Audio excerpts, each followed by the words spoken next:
Bapa di dalam surga, Engkau Allah yang tahu setiap kami,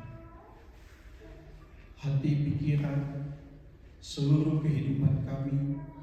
Tidak ada yang tersembunyi di hadapan. Bahkan hamba dalam segala keberdosaan, kelemahan, dan keterbatasan,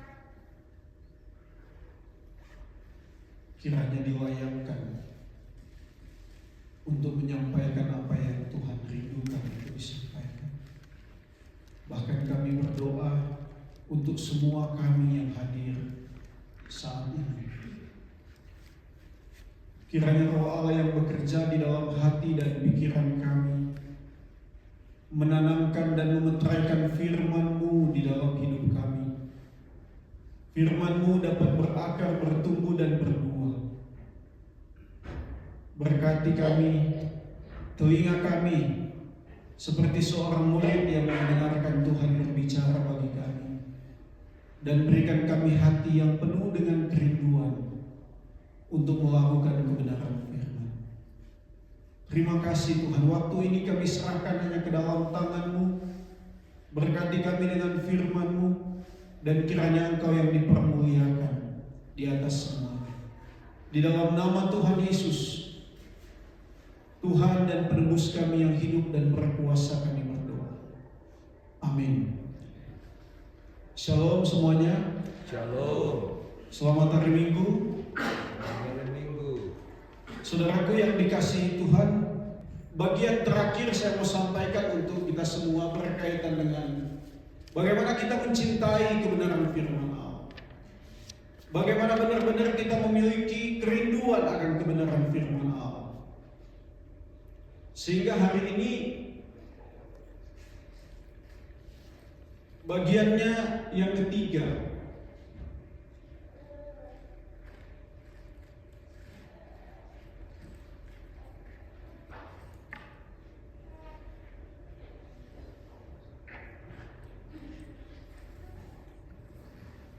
Mari kita buka Alkitab kita di dalam 2 Timotius pasalnya yang ketiga. Sambil kita menunggu ayatnya. 2 Timotius pasalnya yang ketiga.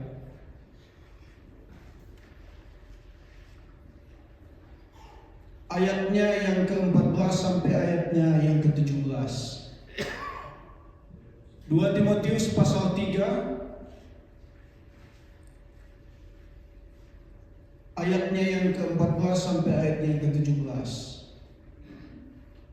Kita akan baca bergantian, saya akan baca ayat yang genap, saudara baca ayat ganjil, ayat yang ke-17 kita akan baca bersama-sama. 2 Timotius pasalnya yang ketiga, ayat yang ke-14 sampai ayat yang ke-17. Ayat 14 di sana dikatakan, tetapi hendaklah engkau tetap berpegang pada kebenaran yang telah engkau terima dan engkau yakini, dengan selalu mengingat orang yang telah mengajarkannya kepadamu. Silakan ayat 15.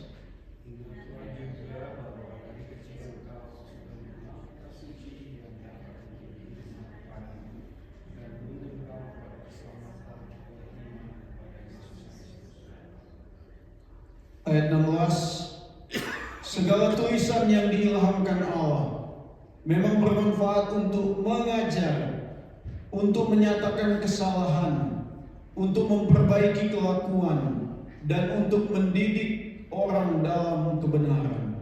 Ayat 17 sama-sama 2, 3. Dengan demikian, tiap-tiap manusia kepunyaan Allah diperlengkapi untuk setiap perbuatan baik. Baik, saudaraku yang dikasihi oleh Tuhan, dalam beberapa minggu terakhir ketika saya sampaikan firman Tuhan, saudara harap mengikuti apa yang saya sampaikan ya. Yang pertama saya berbicara tentang bagaimana iman yang benar. Ketika seorang dia mengaku dari mulut dan percaya dalam hati. Dan bagaimana orang yang beriman kepada Kristus dengan sejati maka dia adalah seorang yang hidup seperti jemaat mula-mula yang terus bertekun memberi diri di dalam pengajaran firman, yang terus mencintai kebenaran firman Tuhan. Dan sudah bagian yang ketiga hari ini ya.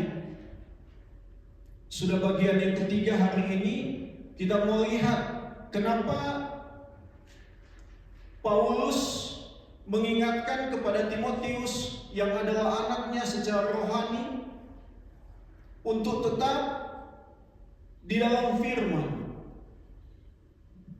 Di dalam bagian ini yang pertama dikatakan di dalam ayat 14, kita mau pelajari tentang tetaplah berpegang pada firman. Ayat 14 di sana dikatakan, hendaklah engkau tetap berpegang.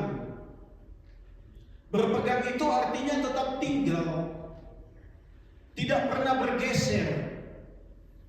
Artinya dia tidak berpindah tempat dan terus-menerus continue, ada di dalam satu prinsip yang sama, ada di dalam satu pegangan yang sama. Ini yang dimaksud oleh bagian ini, saudaraku. Jadi ternyata Paulus mengingatkan kepada Timotius, dia harus tetap berpegang kepada firman, harus tetap tinggal, tetap kuat, berpegang erat apapun yang terjadi. Kalau kita lihat saudaraku, di dalam bagian di atas dikatakan bahwa Timotius dia adalah seorang yang sudah mengalami penganiayaan bersama dengan Paulus. Dia sudah mengalami berbagai tantangan, pergumulan di dalam pelayanan, di dalam perjalanannya bersama dengan Paulus, dan dia harus tetap berpegang kepada firman Allah. Saudaraku, kalau kita pelajari bagian ini, dikatakan dia harus tetap berpegang kepada firman yang telah dia terima dan dia yakini. Artinya bahwa ternyata kebenaran firman Tuhan itu bukan hanya sebatas didengarkan. Kebenaran firman Tuhan itu bukan hanya sebatas menjadi pengetahuan. Inilah yang saya sampaikan tadi, saudaraku. Saya bergumul dengan Tuhan ya. Kalau mau ditanya, kita manusia ini banyak sekali tahu tentang firman. Kalau mau ditanya, kita banyak sekali ingat akan kebenaran firman Tuhan mungkin ya. Meskipun hanya kalimat per kalimat, meskipun ayatnya mungkin alamatnya kita tidak ingat di mana, tapi banyak sekali yang tertanam di dalam pikiran kita, bukan? Karena itu hari Senin saya baca, waktu kamu takut, waktu aku takut, aku percaya kepadamu. Jadi sebenarnya firman Tuhan itu bukan hanya didengarkan, tetapi diterima dengan iman, diyakini, dan sungguh-sungguh dilakukan. Karena itu kalau kita baca pasal 3 ayat yang ke-10 di atasnya, dikatakan, tetapi engkau telah mengikuti ajaranku, cara hidupku, pendirianku, imanku, kesabaranku, kasihku, dan ketekunanku. Jadi Paulus tahu bahwa Timotius dia sudah berjalan di dalam jalan yang benar dan dia harus terus-menerus tetap kuat di dalamnya. Jadi Timotius bukan hanya berteori di dalam hidup. Ketika Paulus katakan begitu, memang Paulus sudah lihat bahwa dia seorang murid, seorang anak rohani yang sudah belajar setia dan terus-menerus harus didorong untuk berpegang pada apa yang sudah dia imani dan dia terima. Saudara, selanjutnya, kenapa sih Timotius dia diingatkan untuk tetap berpegang kepada firman? Kenapa dia diingatkan untuk tetap stay, untuk tetap continue, untuk tidak bergeser daripada apa yang dia imani? Saudara lihat ayat yang ke-14. Di sana dikatakan, dengan selalu mengingat orang yang telah mengajarkannya kepadamu. Saudara, ternyata Timotius diingat oleh Paulus, supaya kamu tetap berpegang di dalam kebenaran firman, maka ingat siapa yang ajarkan kepadamu, siapa yang telah mengajarkan iman kepadamu, siapa yang telah mengajarkan teladan kesetiaan hidup kepadamu. Itu yang orang itu, setiap pengajar itu yang kamu harus ingat. Siapa yang mengajarkan iman kepada Timotius? Mari kita buka 2 Timotius 1 ayat 5. 2 Timotius 1 ayat 5. 2 Timotius 1 ayat 5. Kita baca sama-sama ya. 2 Timotius 1 ayat 5. Sudah dapat? Kalau sudah dapat kita baca sama-sama. 2 Timotius 1 ayat 5. 2, 3. Sebab aku teringat akan imanmu yang tulus ikhlas, yaitu iman yang pertama-tama hidup di dalam nenekmu Lois dan di dalam ibumu Eugenia, dan aku yakin hidup juga di dalam diri. Jadi ternyata Timotius pertama belajar firman bukan dari Paulus. Bukan. Tapi Timotius diajar kebenaran firman, diajar hidup beriman kepada Kristus dari keluarga, dari rumahnya, dari neneknya, dari ibunya.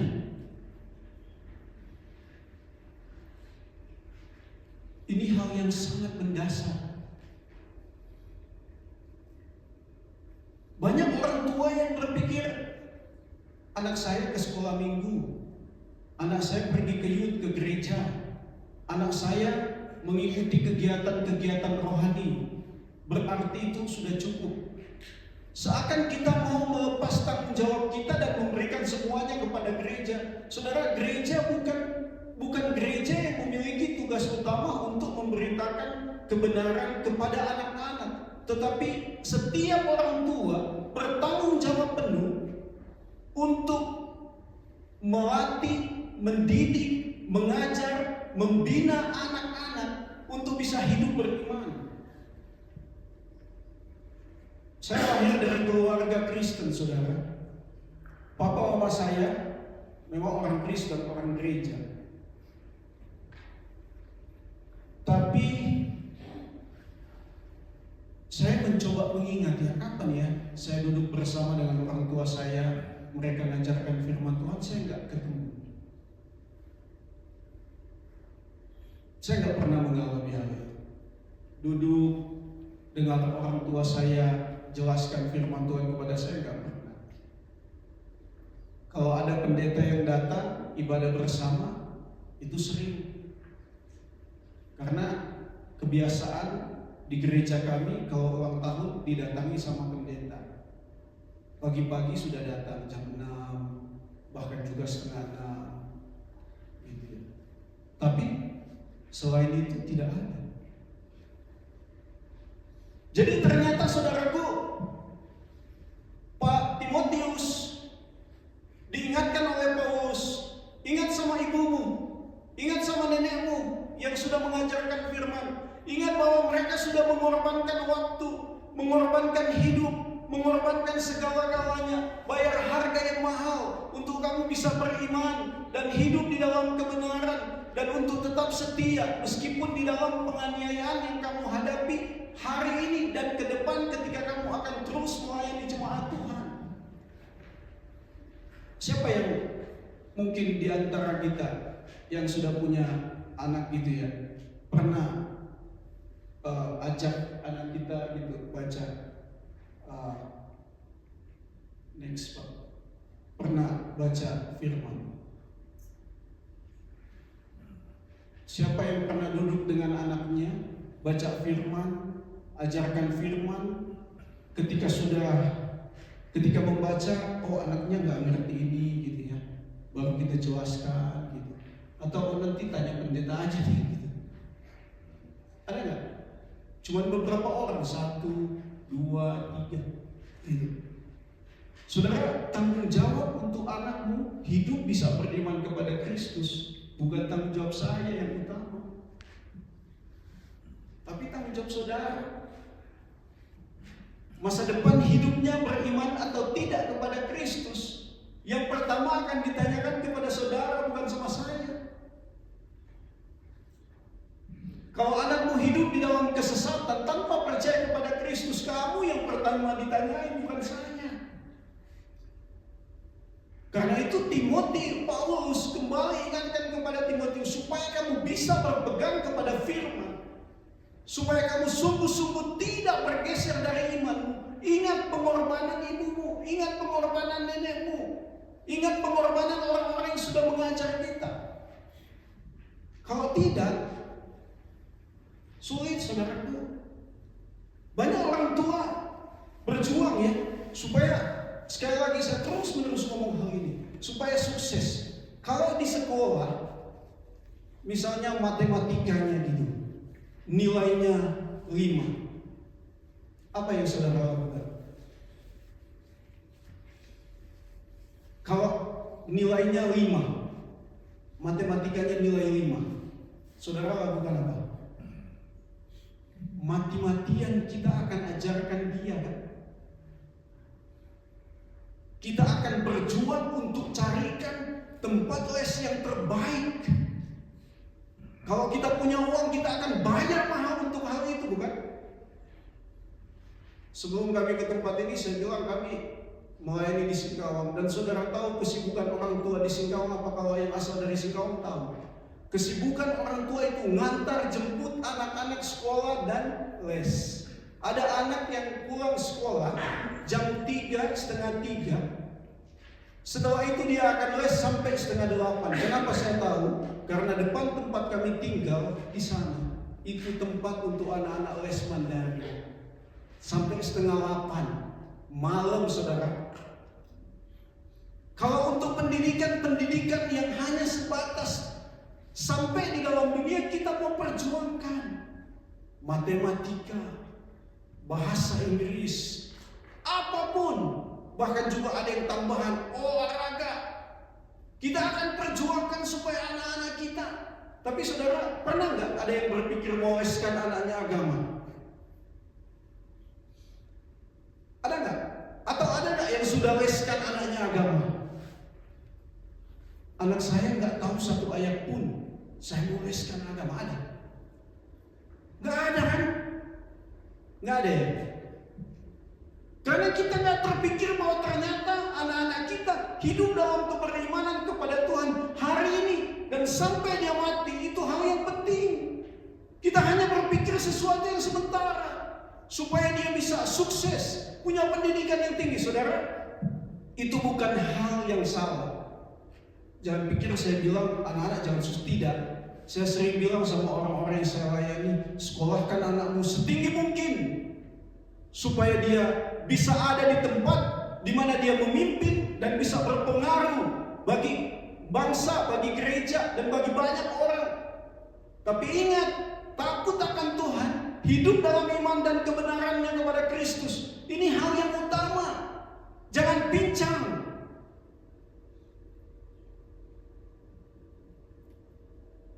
Jangan sampai kita hanya diputar-putar melakukan sesuatu yang sementara, tapi kita lupa mempersiapkan anak-anak kita.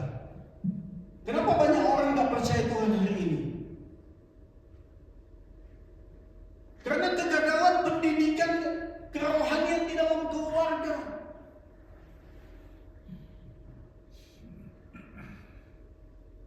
Banyak orang hanya berjuang untuk hal yang sementara, tidak memikirkan pertumbuhan iman di dalam keluarga kepada anak-anaknya. Sangat menyedihkan. Next.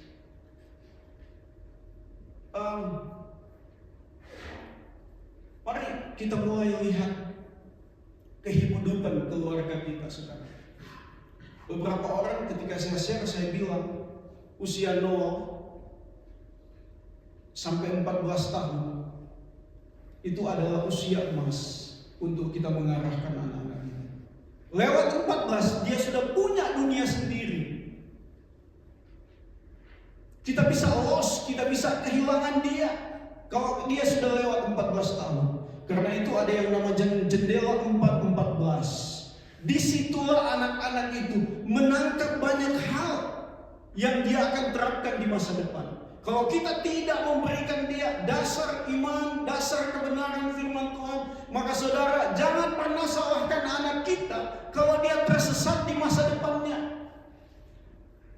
Meskipun saudara, seperti saya yang kasih karunia saudara ya, saya nggak pernah diajar dengan baik sama orang tua, tapi Tuhan bawa saya ada di dalam jalan Tuhan, itu kasih karunia dan khusus. Nggak banyak orang yang mengalami itu. Banyak anak-anak malah yang tersesat ketika tidak diajar.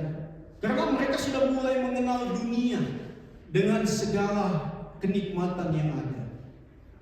Ketika saudara punya anak, dia belum sampai 14 tahun, masih ada harapan. Ketika dia sudah 15 tahun, nggak ada harapan. Tidak. Selalu ada harapan. Meskipun saudara butuh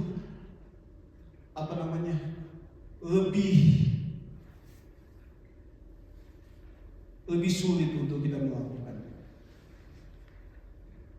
Jadi saudaraku,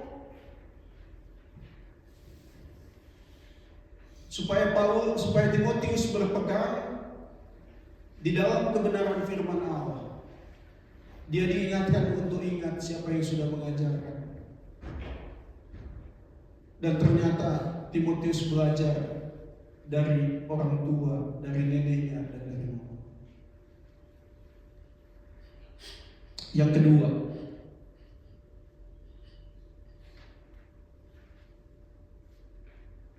kenapa Paulus kembali mendorong Timotius? Ternyata ada manfaat kebenaran firman Tuhan yang tidak didapat dari manapun.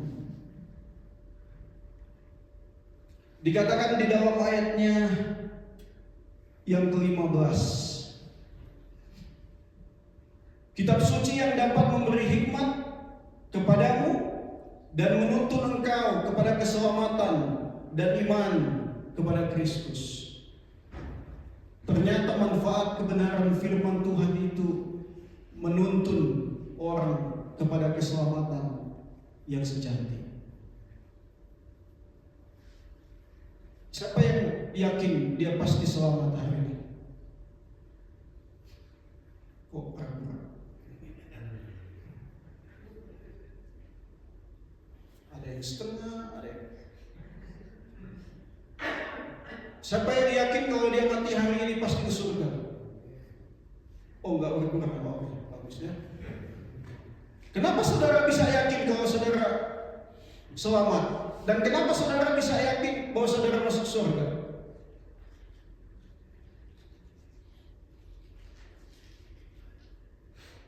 Ayat ini sangat jelas saudaraku. Dikatakan bahwa kitab suci menuntun, memberikan hikmat kepada seseorang supaya dia dapat mengenal keselamatan di dalam Kristus. Hosea 4 ayat 6.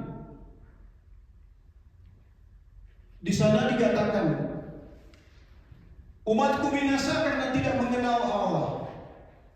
Karena engkau yang menolak pengenalan itu, maka aku menolak engkau menjadi imamku. Dan karena engkau melupakan pengajaran Allahmu, maka aku juga akan melupakan. Di bawah sebenarnya ada lanjutan itu, melupakan anak-anakmu.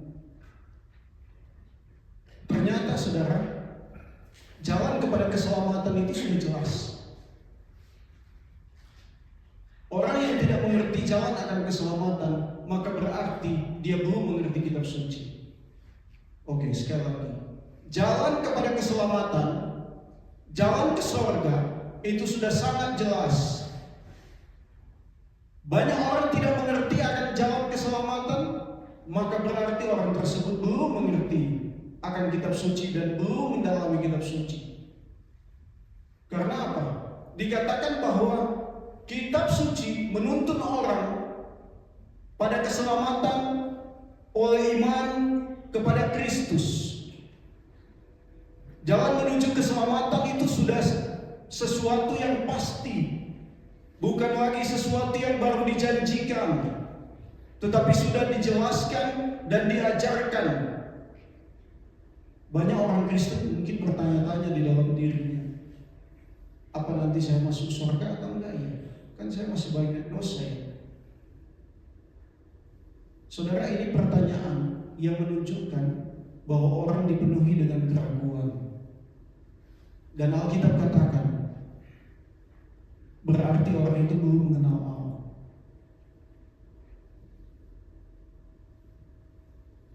Kalau orang tidak mengerti akan keselamatan dan akan surga, maka dia perlu belajar dengan sungguh-sungguh akan kebenaran. Dikatakan menuntun artinya mengarahkan, membimbing, memberikan pengetahuan kepada kita bagaimana supaya kita diselamatkan. Yesus berkata di dalam Yohanes pasalnya yang ke-6 ayat 14. Di sana dikatakan, aku berkata kepadamu sesungguhnya barang siapa percaya, ia mempunyai hidup yang kekal. Barang siapa percaya, mempunyai hidup yang kekal. Yohanes pasal 10 ayat 28, ini salah satu ayat favorit saya, saudara. Dan aku memberikan hidup yang kekal kepada mereka, dan mereka pasti tidak akan binasa sampai selama-lamanya, dan seorang pun tidak akan merebut mereka dari tanganku.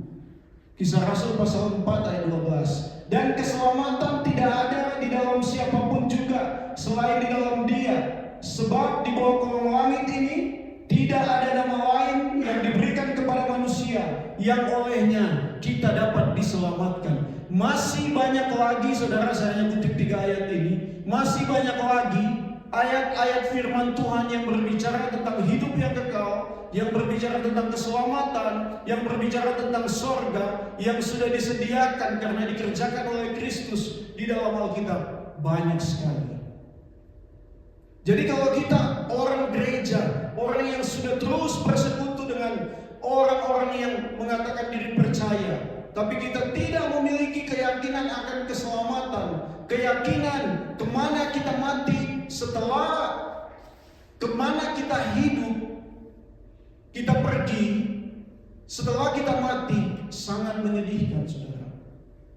Sudah berapa tahun kita jadi Kristen, tapi ragu-ragu.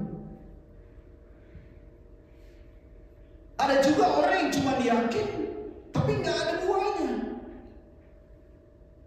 Minggu depan kita, 2 minggu kita mau belajar itu. Hampir tadi saya lupa khotbah saya tadi siang, tapi Ibu Laura bilang jangan. Saya cek di website sudah ada, jadi nggak jadi saya lupa. Biasa orang sanguin itu apa namanya? Otaknya kemana-mana ya. Hampir saya nggak sampaikan ini hari ini, saudara, karena saya pikir saya sudah 2 kali sampaikan, tapi sudah terlanjur saya kirim sama Ferdi.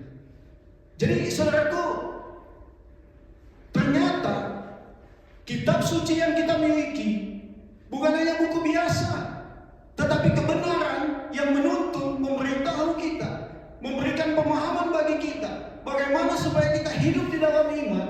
Dan orang yang hidup di dalam iman pasti memiliki keselamatan dan pasti hidup yang kekal. Bukan sesuatu yang nanti mudah-mudahan saya masuk surga. Tapi tidak sampai di situ saja. Nanti 2 minggu lagi kita pelajari bagaimana hidup orang yang percaya kepada Kristus, yang sudah yakin diselamatkan. Dan saudara bisa pelajari sendiri. Saya sudah diselamatkan, tapi kenapa hidup saya belum berbuah? Kenapa hidup saya seperti ini? Saudara sendiri nanti yang tahu.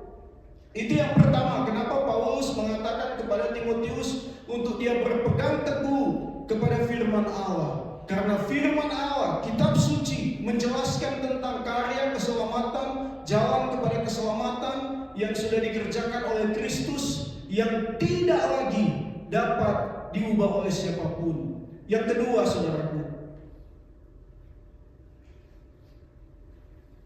setelah berbicara tentang firman menuntun kepada keselamatan, Yang kedua, firman Tuhan menuntun pada hidup yang benar dan hidup yang saleh. Jadi bukan hanya sampai diselamatkan. Di dalam ayat yang ke-16 dikatakan, saudara, segala tulisan yang diilhamkan Allah memang bermanfaat untuk mengajar. Mengajar ini artinya, saudara, berkaitan dengan pikiran, berkaitan dengan pengetahuan. Dan mengajar yang dimaksud oleh Paulus dalam bagian ini jelas hanya berbicara tentang pengajaran akan pengetahuan ilahi, pengetahuan tentang Allah, pengetahuan tentang Kristus, pengetahuan tentang keselamatan. Bukan pengetahuan tentang hal-hal yang lain yang dimaksud oleh Paulus.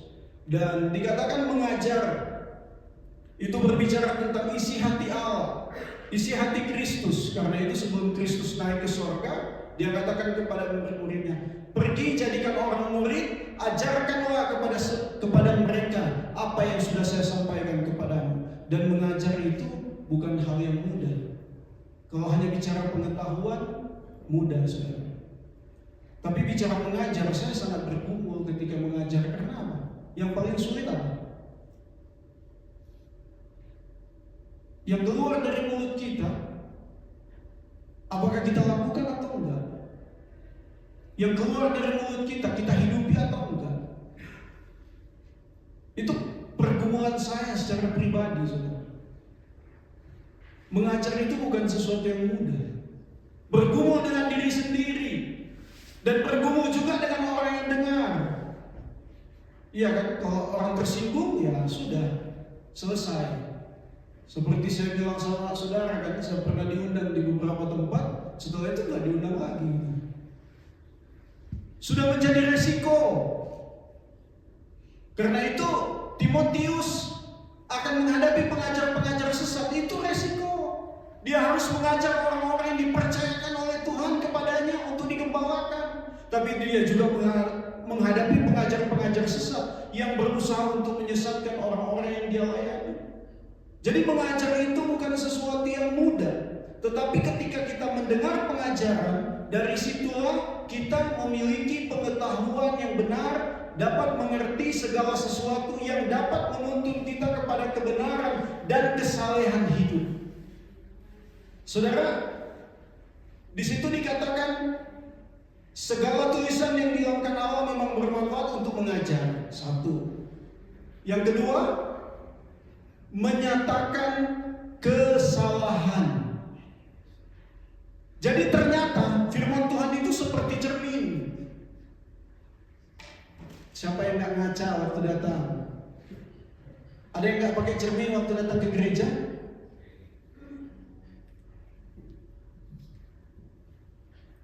Ada gak yang gak bercermin datang ke gereja? Gak mungkin kan? Karena kita lihat, sudah baik belum rambut saya gitu kan? Sudah baik belum? Saya punya make up ini kan, ibu-ibu kan? Tampilan saya sudah kinclong dan lain sebagainya. Dari mana kita tahu? Dari kaca. Kita nggak bisa lihat tanpa kaca, saudara. Jadi firman Tuhan itu seperti kaca, memberitahu kepada kita di mana kesalahan kita, di mana kekurangan kita, di mana kelemahan kita, di mana perilaku kita yang menyimpang. Saudara hanya bisa tahu lewat firman Tuhan, dari suara Tuhan, dari kebenaran Allah. Nggak bisa dari hal yang lain. Dari pengetahuan dunia, apa yang kita ketahui? Hal-hal yang malah menggiurkan kita untuk kita melakukan hal-hal yang bertentangan dengan apa yang Tuhan mau. Jadi saudaraku, ketika kita datang ke gereja gitu ya, Tuhan, saya siap diajar oleh Tuhan. Tuhan, saya siap untuk kesalahan saya kembali ditunjukkan oleh Tuhan. Dan selanjutnya dikatakan apa? Memperbaiki kelakuan. Tuhan, saya siap lewat pengajaran yang saya dengar, yang membukakan akan keberdosaan hidup saya. Saya mau diperbaiki. Saya mau diperbaharui. Saya mau ditransformasi. Saya mau diubahkan. Itu yang harusnya ada di dalam hati seorang yang sungguh-sungguh beriman kepada Kristus. Sehingga kita tidak pulang dengan kesia-siaan tanpa membawa apapun. Tapi kita harus datang, saya siap untuk mendengarkan pengajaran firman. Saya siap untuk terbuka dengan Tuhan apapun dosa saya, apapun kesalahan saya. Tuhan koreksi hidup saya. Karena itu pemazmur bilang, selidiki aku, lihat hatiku. Ya kan, ada kan lagunya kan? Selidiki aku, lihat hatiku, apakah ku sungguh mengasihimu, Yesus. Kan gitu. Harusnya banyak orang Kristen datang dengan kekerasan hati. Banyak orang datang dengan prinsip hidupnya di mana dia mau apa yang di dalam pikirannya, di dalam hatinya semuanya benar, padahal salah. Karena itu dikatakan menyatakan kesalahan dan memperbaiki, memperbaharui, mengubah kelakuan. Kalau perilaku kita nggak pernah berubah hari demi hari, segala sesuatu yang kita lakukan nggak pernah berubah. Tanya lagi saudara, kenapa seakan firman Tuhan yang saya dengarkan tidak mengubah hidup saya? Masuk kanan, keluar kanan.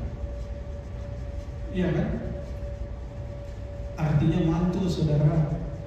Kalau masuk kanan, keluar kiri, mungkin masih ada 0,01% yang menyangkutkan. Tapi kalau masuk kanan, keluar kanan, mantul. Banyak orang tidak mengalami pemulihan, perubahan, transformasi di dalam hidupnya. Karena apa? Dia tidak bersedia mendengar firman, tidak bersedia dikoreksi, tidak bersedia untuk memperbaharui hidupnya. Bukan roh Allah yang tidak berkuasa mengubah hidupnya. Tidak, saudara. Dan Alkitab katakan selanjutnya, mendidik orang dalam kebenaran. Terus menerus akan mendidik kita hidup dalam kebenaran. Bahkan juga kita akan dipakai oleh Allah untuk mendidik orang lain dalam kebenaran. Kan di situ dikatakan mendidik orang di dalam kebenaran, artinya akan terus menerus mendidik kita hidup di dalam kebenaran, hidup di dalam kesalehan, hidup di dalam apa yang Tuhan mau. Dan kita dipakai oleh Tuhan untuk mendidik orang lain, mengajar orang lain, membukakan kepada orang lain kebenaran Allah, sehingga juga mereka dapat mengetahui kesalahan-kesalahan di dalam dirinya dan mereka juga diperbaharui. Karena itu saudaraku yang terkasih, ketika kita datang kepada Tuhan, ingatlah Yohanes 16 ayat yang ke-8 katakan di sana. Saya tuliskan. Yohanes 16 ayat yang ke-8 dikatakan bahwa dan ketika ia datang, yang dimaksud dia di sini adalah Roh Allah, Roh Kudus. Ia akan menginsafkan dunia akan dosa, kebenaran, dan penghakiman. Saudara lihat bahwa ternyata pekerjaan Roh Kudus akan menolong kita, menginsafkan kita, menyadarkan kita, membukakan kepada kita akan segala keberdosaan kita. Dan bukannya sampai di situ dikatakan menyatakan kebenaran kepada kita dan penghakiman. Saudaraku, mari kita bergumul terus dengan Tuhan. Mari kita terus minta pertolongan Roh Kudus untuk terus mengoreksi hati kita, untuk terus benar-benar menginsafkan kita, mengingatkan kita, menyadarkan kita, sehingga kita bukan hanya menjadi seorang pendengar, tetapi kita terus-menerus diperbaharui, terus-menerus ditransformasi lewat setiap kebenaran firman Tuhan yang sudah kita baca, dengarkan setiap waktu. Dan terakhir ayat yang ke-17 dikatakan, dengan demikian tiap-tiap manusia kepunyaan Allah diperlengkapi untuk setiap perbuatan Kalau orang sudah hidup di dalam kebenaran, dia sudah tahu akan kesalahan dan perjuangan hidupnya, di mana dia harus benar-benar berjuang untuk berubah. Dia sudah terus hidup dalam pendidikan firman Tuhan dan berjuang mendidik orang lain dalam firman. Maka Alkitab katakan, setiap manusia kepunyaan Allah diperlengkapi untuk setiap perbuatan yang baik. Kita bukan diciptakan untuk perbuatan-perbuatan yang tidak benar. Kita bukan ditebus untuk hal-hal yang tidak berkenan kepada Tuhan. Kita bukan ditebus dengan darah yang mahal dalam kesia-siaan dan untuk melakukan sesuatu yang sia-sia. Tidak, saudara. Kita ditebus oleh Kristus supaya kita bisa melakukan segala perbuatan yang baik, supaya kita dapat melakukan, kayaknya baiknya mati-mati.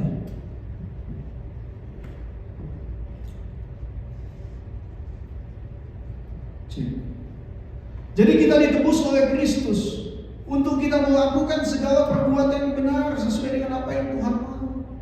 Karena itu ketika kita mau melakukan sesuatu yang menyimpang dari apa yang Tuhan mau, ingat, ternyata darah Kristus tercurah bagi saya. Itu bukan darah yang murah. Apalagi kita mau sedikit lagi mau Natal ya, kita akan kembali mensyukuri akan karya Kristus bagi hidup kita.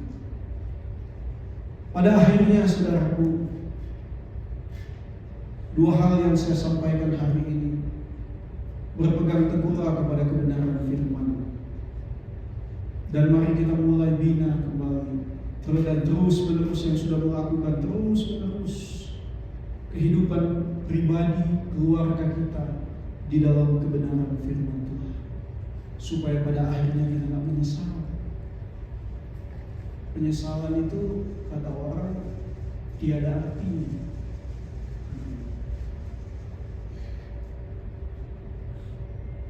Meskipun biasanya selalu ada kesempatan untuk orang datang kepada Tuhan. Dan yang terakhir di sana, saya mau bagi satu ayat yang terakhir, 2 Timotius 2 ayat yang ke-21. Jika seorang menyucikan dirinya dari hal-hal yang jahat, ia akan menjadi perabot rumah untuk maksud yang mulia. Ia akan dikuduskan, dipandang layak untuk dipakai tuannya, dan disediakan untuk setiap pekerjaan yang mulia. Jadi Tuhan memakai kita melakukan perbuatan yang baik, segala yang baik untuk pekerjaan kerajaan Allah. Tapi kita harus minta untuk hidup kita terus-menerus dikuduskan, disucikan, menjauhkan diri dari segala yang jahat, sehingga kita layak menjadi perantara, menjadi alat Tuhan bagi pekerjaan-pekerjaan yang mulia. Mari kita